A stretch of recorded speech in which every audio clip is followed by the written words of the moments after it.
মিনাল খাসিরিন। আল্লাহ নফসের উপরে জুলুম করেছে, আমাকে ক্ষমা করে দাও। সুলাইমান নবী বললেন, আল্লাহ আমাকে তুমি ক্ষমা করে দাও। আল্লাহ পাক বললেন, সুলাইমান আমি তোকে ক্ষমা করলাম ঠিক, কিন্তু তোমাকে পরীক্ষার সম্মুখীন হতেই। পরীক্ষা শুরু হয়ে গেল। ভাইরা আমার, লম্বা চওড়া আলোচনা আমি সংক্ষিপ্ত আকারে একেবারে ইতি টানার দিকে রওনা হচ্ছে। ও আমার ভাইরা, বন্ধুরা আমার, সুলাইমান নবীর পরীক্ষা শুরু হয়ে গেল। সুলাইমান নবীকে আল্লাহ রাব্বুল আলামিন একটা জান্নাতি আংটি দান করেছিলেন। কি আংটি? এটা ছিল সুলাইমান নবীর মুজিজা, তার মানে অলৌকিক ক্ষমতা। এই আংটিটা সুলাইমান নবীর হাতের মুঠার মধ্যে যতক্ষণ থাকবে, গোটা পৃথিবীর সব ক্ষমতা সুলাইমান নবীর হাতে থাকবে। আসমান কথা শুনবে, জমিন কথা শুনবে, জিন কথা শুনবে, মানুষ কথা শুনবে, সবাই সুলাইমান নবীর কথা মতো চলতে বাধ্য হবে। আংটি যদি না থাকে, ক্ষমতার চেয়ার থাকবে না। পরীক্ষা শুরু হলো। তবে জান্নাতি আংটি, এই জান্নাতি আংটিটা অপবিত্র জায়গায় নিয়ে যাওয়া যাবে না। এই দুইজন বুঝলেন?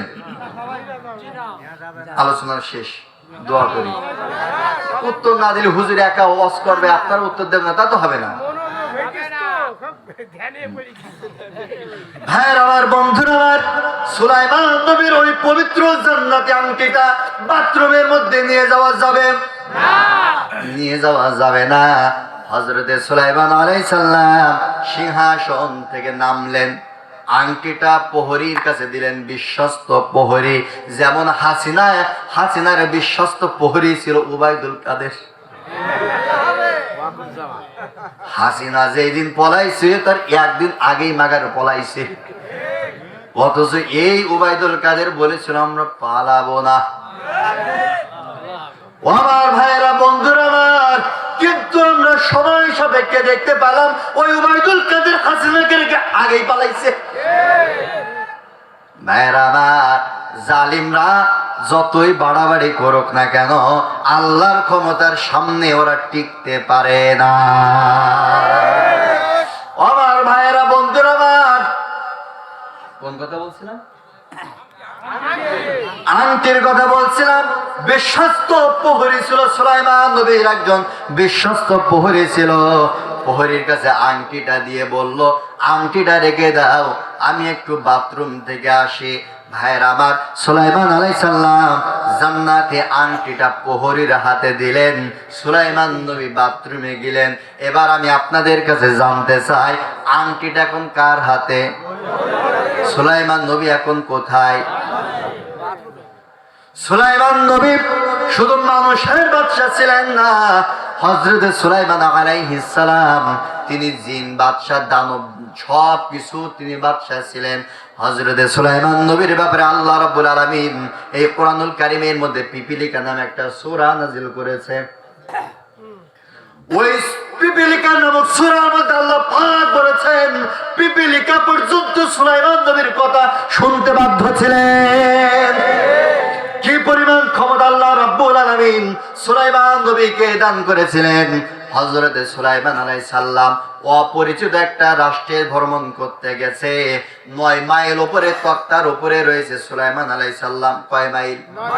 9 মাইল উপরে দাঁড়ায় রয়েছে সুলাইমান হাওয়ার উপরে। আর 9 মাইল নিচে মাটির উপরে একটা পিপিলিকা তার গোত্রকে সাবধান করতেছে, বাদশাহ সুলাইমান এসে গর্তে ঢোকো। এই মাটির থেকে পিপিলিকার মুখের আওয়াজটা 9 মাইল উপর থেকে বাদশাহ সুলাইমান শ্রবণ করতে পেরেছে। ক্ষমতা দেখছেন আল্লাহ কি পরিমাণ ক্ষমতা দিয়েছিল। হযরতে সুলাইমান নবী বাথরুমের মধ্যে গেলেন, আংটিটা প্রহরীর হাতে দিয়ে গেলেন। ভাইয়ের আমার, বন্ধুরা আমার, হযরতে সুলাইমান নবী ছিলেন ন্যায়পরায়ণ বাদশা। তিনি মানুষ যখন অন্যায় করতেন, মানুষদেরকে ধরে জেলখানার মধ্যে প্রবেশ করে রেখে দিতেন। আর জিন দানব যদি কোনো অন্যায় করতেন, তাদেরকে হযরতে সুলাইমান আলাইহিস সালাম তাদেরকে বোতলের মধ্যে পুরে সমুদ্রের অতল গহ্বরে রেখে দিতেন। ওই সমুদ্রের অতল গহ্বর থেকে একটা জিন শয়তান কেমনে কি করে ছাড়া পেয়ে গেছে, জমিনের মধ্যে এসেছে। সুলাইমান আলাইহিস সালামের প্রাসাদের বার পাশ দিয়ে ঘুরে আর চিন্তা করে যে কোনো কায়দায় সুলাইমান নবীকে প্রতিশোধ নিতে হবে।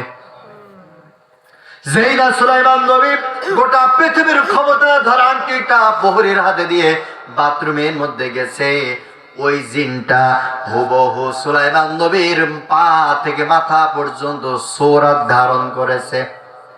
জিনেরা বিভিন্ন প্রাণীর আকৃতি ধারণ করতে পারে, এটা কি আপনারা জানেন? জানেন ভাইয়ের আমার, জানলেই হবে। সুলাইমান নবীর মতন হুবহু ফটোকপি পা থেকে মাথা পর্যন্ত আবৃত করলেন। এরপর প্রহরীর কাছে গিয়ে বলতেছে, প্রহরী আংটিটা দাও। প্রহরী দেখলো পা থেকে মাথা পর্যন্ত মিলায়া দেখতেছে এটাই তো অরিজিনাল সুলাইমান। আংটিটা দিলেন, আংটিটা দিলেন, সিংহাসনের আসনে বসে গেলেন। ভাইয়ের আমার, আপনাদের কাছে জানতে চাই, আংটি যখন ছিল বাদশা সুলাইমানের কাছে, গোটা পৃথিবীর ক্ষমতা ছিল সুলাইমান নবীর কাছে, আংটি এখন শয়তানের হাতে, গোটা পৃথিবীর ক্ষমতা কার কাছে? গোটা পৃথিবীর মস্তদে কে বসে রয়েছে? আমি কিন্তু এখন কি রস করছি না সুলাইমানের রস করছি?